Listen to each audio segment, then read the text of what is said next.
Hello and welcome everyone, my name's Capcan and this is guide for elemental hit of the spectrum, Deadeye, mid-range budget and with MF. So yeah, basically if you don't know about the skill itself, it is one of the most popular skills in current 3.24 league. It was very popular, especially on Deadeye. People build it quite a lot for power farming tier 17s, or it just in general maps, speed clearing them, putting there all the different uniques that you can imagine, all your nemesis, mage bloods and headhunters. This build in particular, especially this part of this state of the character is not with all those expensive items. There are some mid-range expensive jewels in here, but otherwise this build is more of a build-up setup so that you can farm quite comfortably on it. Tier 16s, maybe somewhat juiced up tier 16s.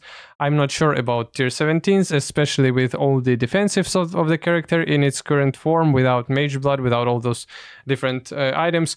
But just in general, this character was proven to be quite a successful one. As you can see here, it is a time machine for PoE Ninja, for Necropolis League, week 1, and we can see here this character being level 100 in top 20-30 players. So it was quite fast and it served quite well to its owner. And we're gonna be looking at what this guy was doing, building this character, using some additional MF items, how it was in terms of damage, in terms of defensives. As you can see in PoB, it has pretty stable, okay DPS, 5.8 million, with Secrets of Suffering, with Scorches, Brittles, and Sapped, with all these things, but still on a pretty generous budget and with MF gear built on top of it. So if you're interested in this, then let's go and we'll start from the items. It's easier for me just to show you them in PoE Ninja. So basically, our main weapon, and just in general, if you don't know about the skill, Elemental Hit of the Spectrum is one of the transfigured gems. It has a lot of, it is one of the newest ones. It has a lot of flat fire, cold, and lightning damage on it. It does not change types of elemental damage that it does all types of damage simultaneously, and it has a lot of flat added damage. You can use it with bows and wands, but this setup in particular uses it with bows. Yeah, and that's basically it. That's basically the whole thing about the skill.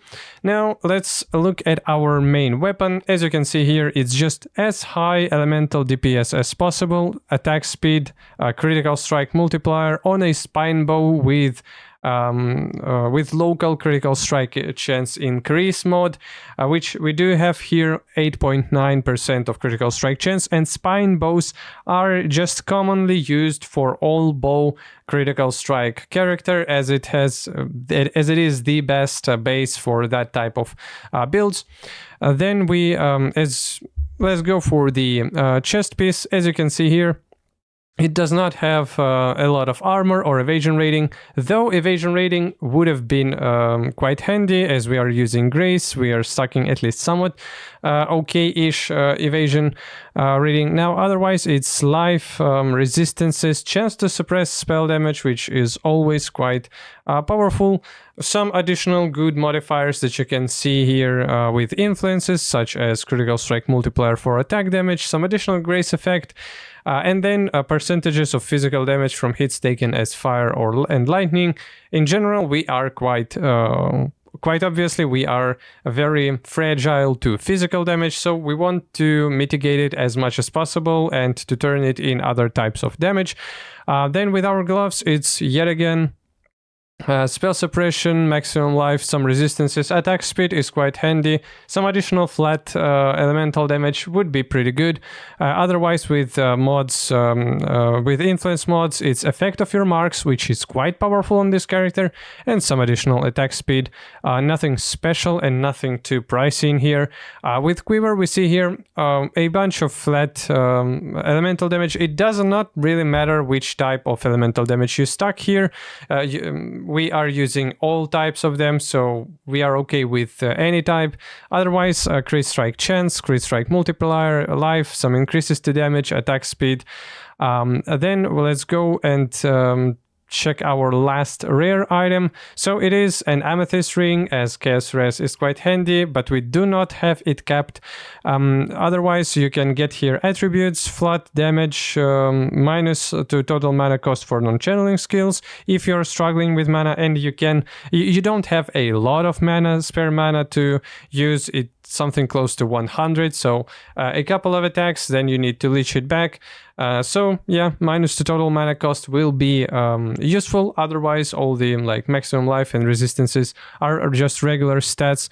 Then when it comes to our unique items, there are quite a bunch of them used in here. So Viscous Leash for Rampage, as we're gonna zoom through maps, and it gives us additional rarity per Rampage kills, which is great, and it gives increased quantity of items. So and strength, to be honest, this attribute we do need as well.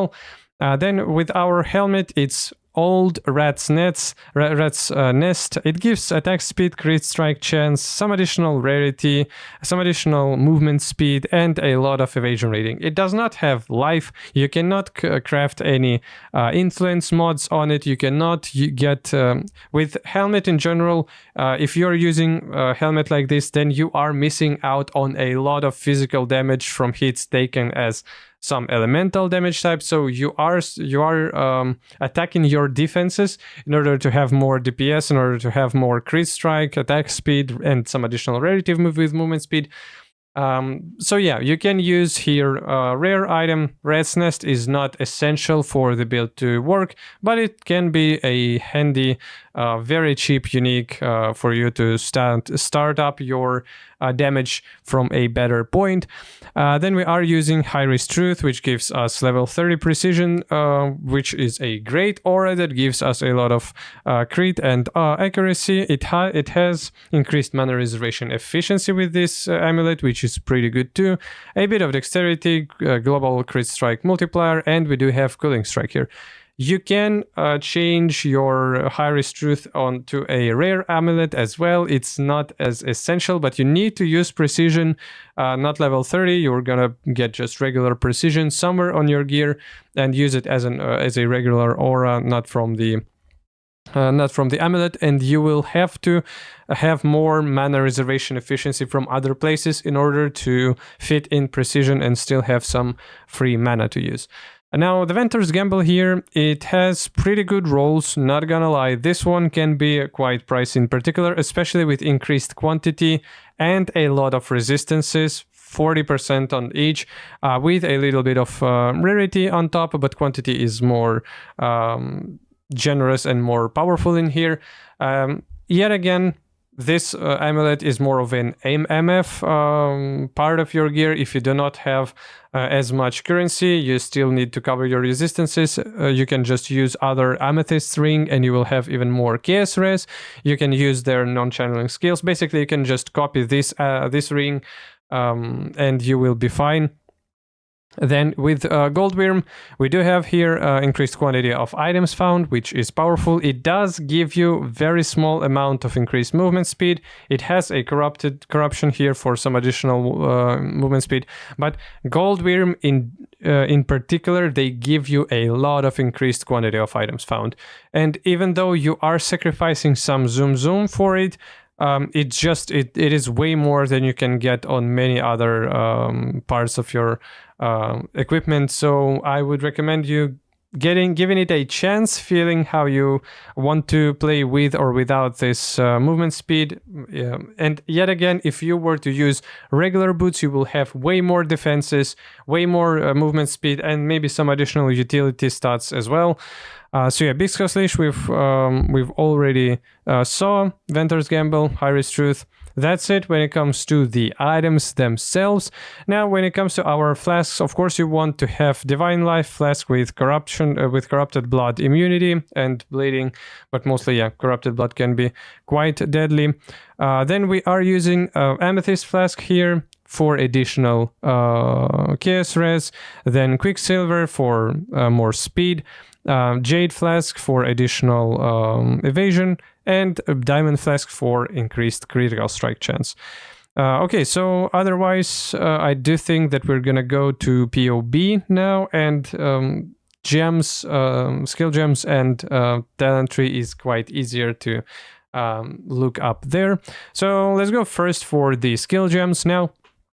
Our main 6 link is, of course, Elemental Hit of the Spectrum, with Mirage Archer, Trinity, Returning Projectiles, Increased Critical Damage, and Inspiration. So, Returning Projectiles, you will use this support gem before you have Nimis, if you will have Nimis.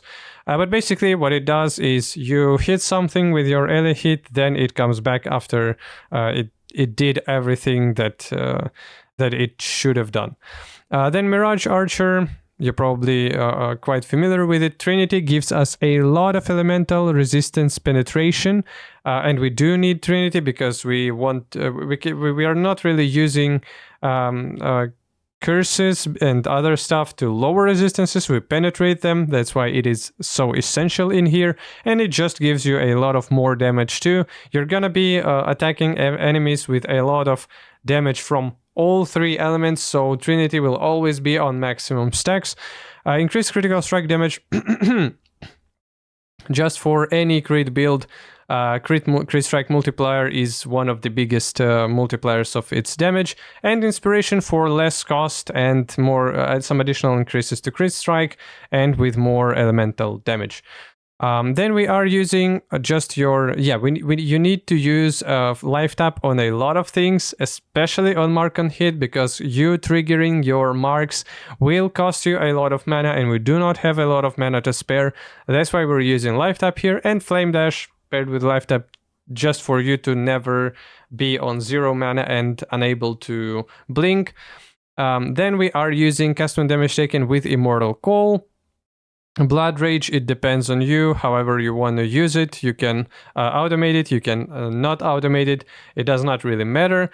Summon Skitter Bots, just for us to apply shocks, for us to apply chill, because we are with our Secrets of Suffering, we ourselves cannot ignite, chill, freeze, or shock, but our Skitter Botters, they can do that, and we instead, with our critical strikes, inflict Scorch, Brittle, and Sept, which are, and they are all pretty powerful. Then in here, Immortal Call is just your defensive, nothing special.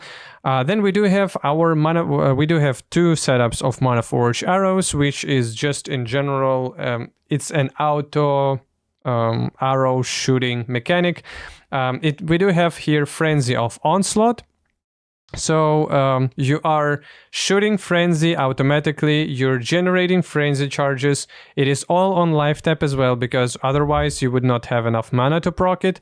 You generate power charges, you generate Frenzy charges, and then you are getting Onslaught from Onslaught version of Frenzy too. So you are generating all the needed buffs for increases to your damage and speed. Then second setup for Mana Forge arrows is Storm Rain with elemental damage with attacks, concentrated effect, and yet again life tap in order for us to have enough mana. Awakened version of elemental damage in here, it is not as important. The regular one will be just as good as well. Then we do have Grace in our bow as well, but it is not linked to everything else. Grace gives us a lot of evasion, and precision we do have from our unique amulet. Now, when it comes to the talent tree, so in the talent tree, first and foremost, we do use quite a lot of unique jewels. But let's go for the regular stats in general. You want to prioritize many different things like additional bow attacks, critical strike chance, critical strike multiplier with attacks and bow attacks, and just general ones. You want to have a lot of additional accuracy because we do need it. Spell suppression, maximum life. Not as much maximum life, but as much as you can possibly squeeze into this type of character. Then elemental damage with attacks. Of course, yet again, more crit strike, multiplier crit strike chance. We do increase our marks, and we do have some additional. As you can see here, we do have some additional flask duration, which is quite handy as well. Otherwise, it's just we use long shot. Here we do use our far shot as talent from our ascendancy. And everything else, and we do take, of course, some attack damage, leech as life and as mana, as we do need it as our main health recovery mechanic. Otherwise, that's pretty much it.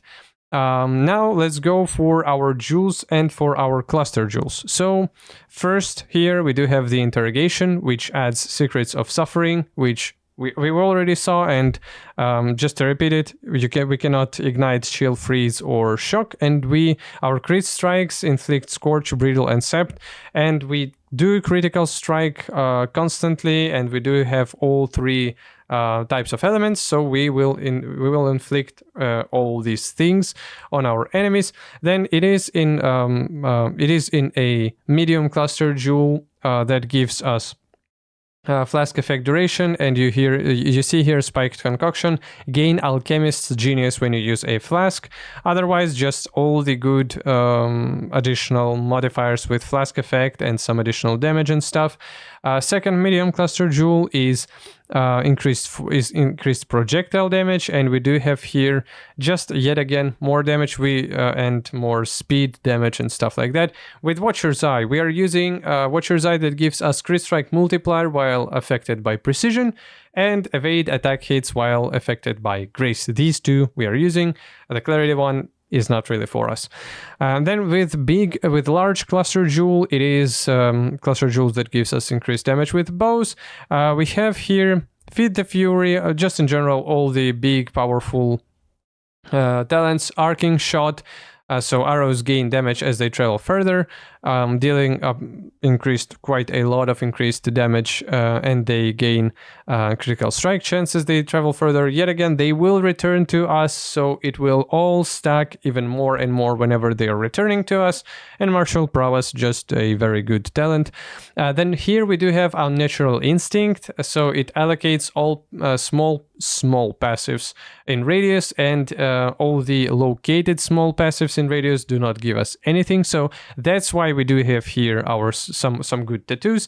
It does not have to be only movement speed, effect of your marks, many other good stats will be quite cool too. We do have here some additional increased accuracy rating, some life from here, some additional damage taking recouped, some intelligence and even some flat life gained per enemy killed.